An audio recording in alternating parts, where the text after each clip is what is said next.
आप देख रहे हैं पीजी वर्ल्ड न्यूज। कायस्थ पाठशाला चुनाव 25 दिसंबर 2023 का भव्य संगम।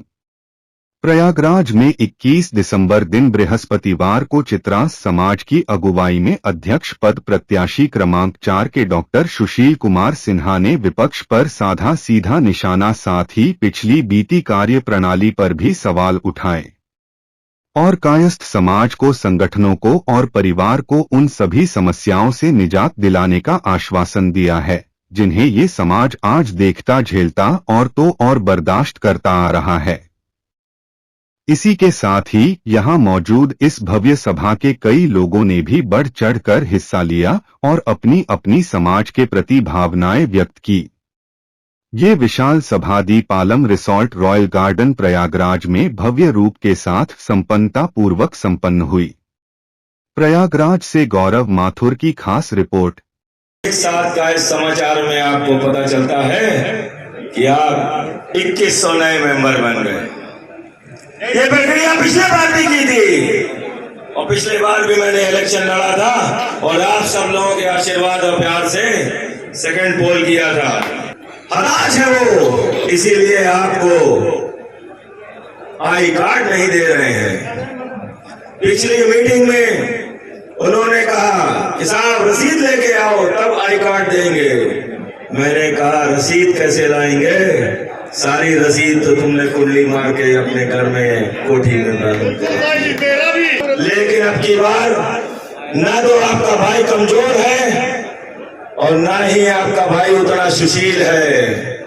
सुशील नाम जरूर है लेकिन अब की बार आपके भाई ने अर्जुन की तरह कांटे उठा लिया है और मेरी नजर से और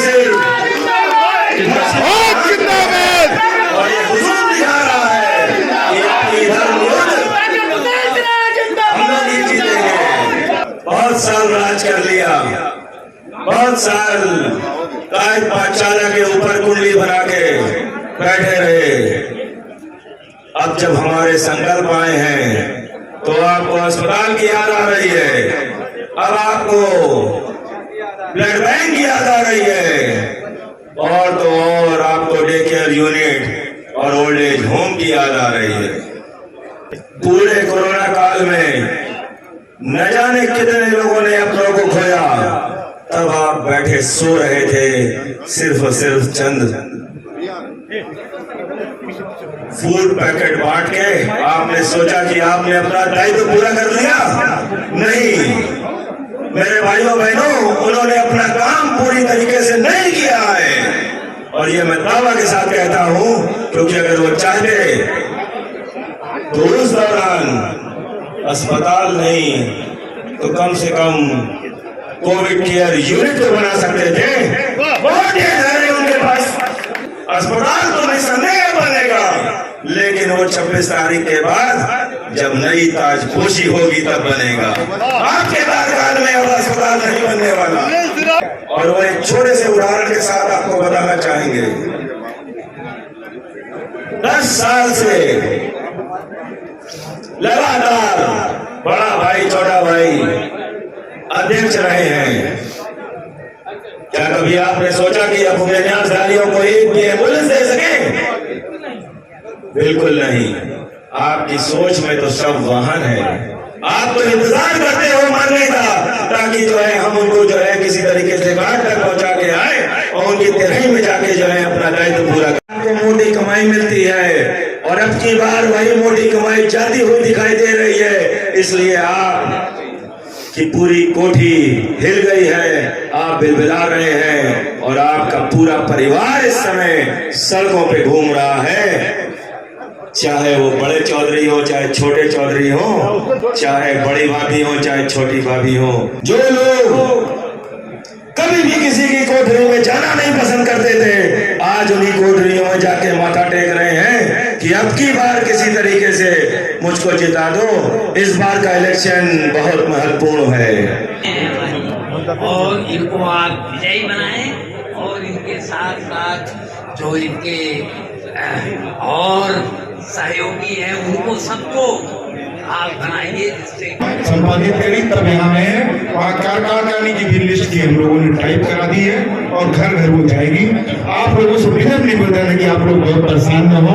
हम लोग के पूरे मोहल्ले वाइज आप लोगों का नाम जा रहा है।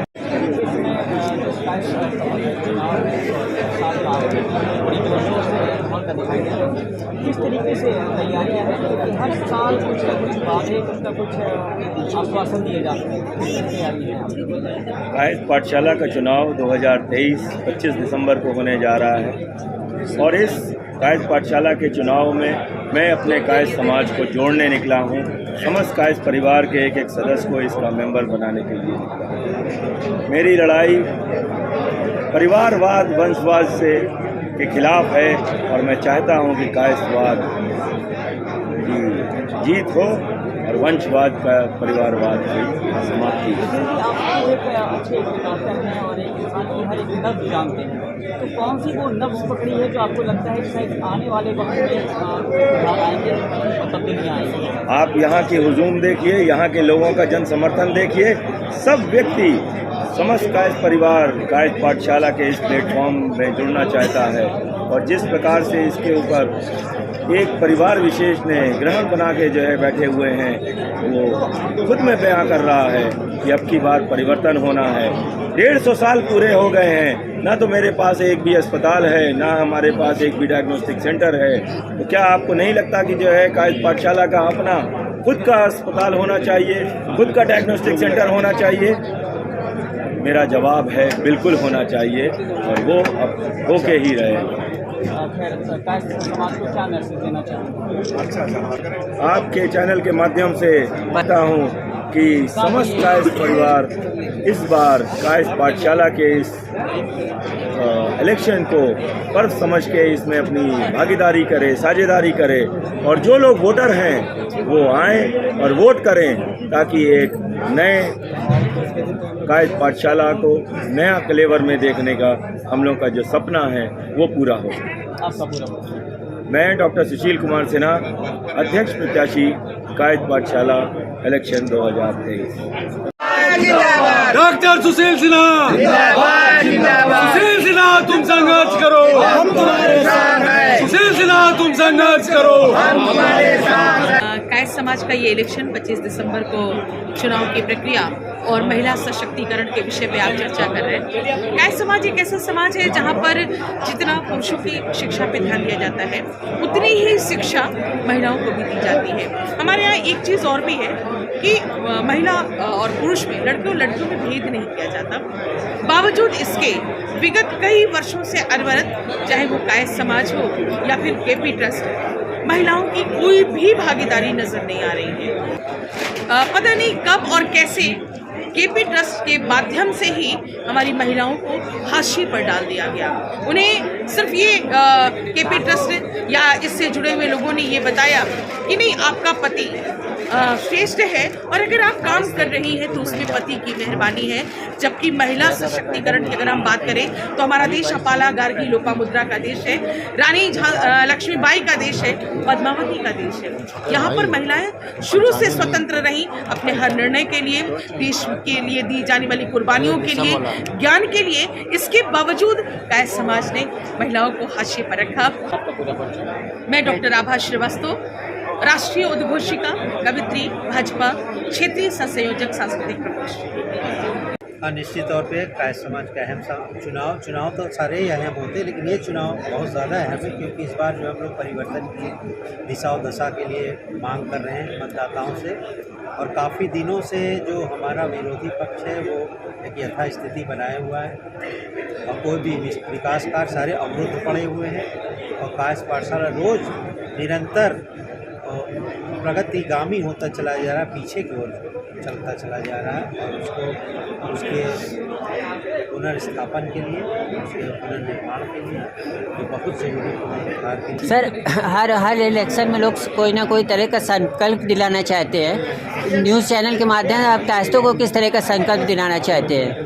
देखिए, संकल्प हमेशा व्यक्ति के लिए एक ही होता है कि वो अपने भविष्य के लिए सोचे, अपने भविष्य के लिए मतदान करें, और वो अगर हमारे घोषणा पत्रों को पढ़े और अन्य जो प्रत्याशी उनके घोषणा पत्र को भी पढ़े, मैं ये नहीं कहता उनको ना पढ़े, और उसके बाद उसको निर्णय करने में मुझे नहीं लगता कोई भी देरी या कोई समय लगेगा। उसको खुद समझ में आ जाएगा कि मेरा भविष्य किधर है, मुझे क्या संकल्प लेना चाहिए, मुझे कैसा मतदान, किस पक्ष में मतदान करना चाहिए। आपका पूरा परिचय? मेरा नाम नवनीत श्रीवास्तव, मैं भी कार्यकारिणी का चुनाव लड़ रहा हूँ, क्रमांक संख्या 32 है मेरी।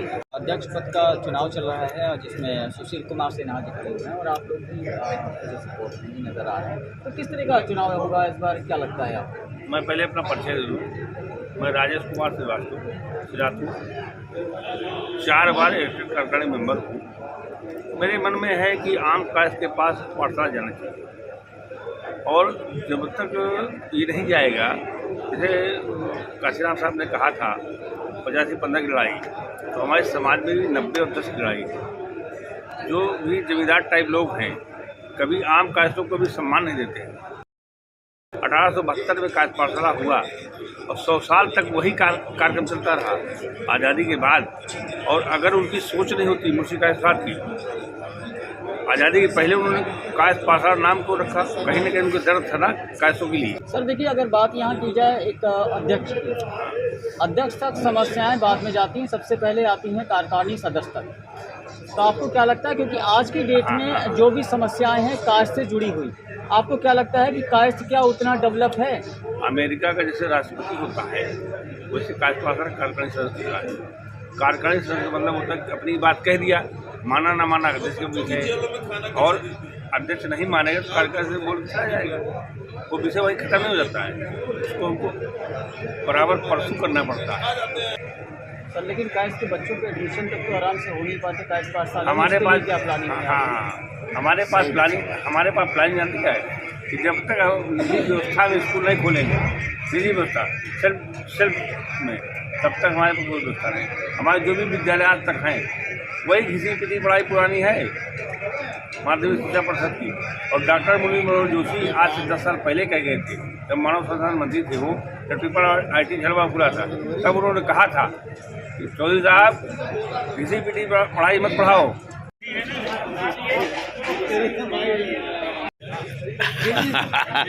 ठीक है। नहीं, हम आपसे बात कर रहे हैं।